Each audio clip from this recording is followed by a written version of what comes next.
Ormai siamo così abituati alle denunce degli ecomostri, di manufatti così lasciati che interrompono la bellezza del nostro paesaggio, per cui oggi è un'iniziativa che pone invece il problema di una proposta che sia concreta, una modalità nuova di affrontare il tema e soprattutto capire se c'è la possibilità di costruire una norma che consenta ai comuni di intervenire direttamente su questo, quindi a cominciare dai fondi per una progettazione. Ci sono dei manufatti che sono da abbattere, altri che si potrebbero anche riconvertire, la necessità di un albo serio per tutto questo, prevedere l'utilizzo del materiale nel momento in cui si abbatte, una premialità per quanto riguarda i bandi regionali che prevedono ad esempio delle strutture sociali, se c'è la possibilità di utilizzare anche questi ecomostri, li chiamiamo così, e tante altre piccole cose che potrebbero aiutare i comuni a liberare il paesaggio da una serie di situazioni imbarazzanti. Del resto la Sicilia, se è vero come è vero, che ha il valore del turismo come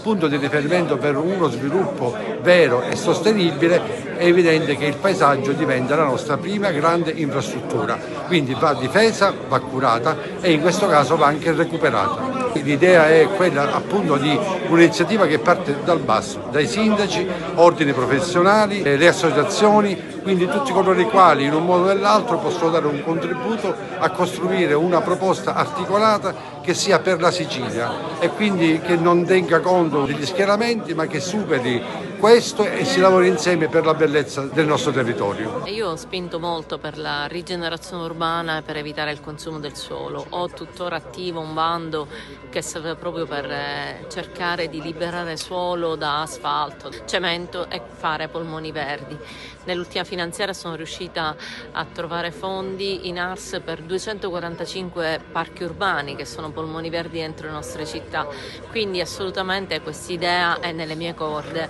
ed è nella mia volontà politica. Dobbiamo capire in che modo e con quali fondi, perché per esempio nel bando che io avevo aperto questo tipo di intervento non poteva rientrare e sono idee che vanno studiate e che poi vanno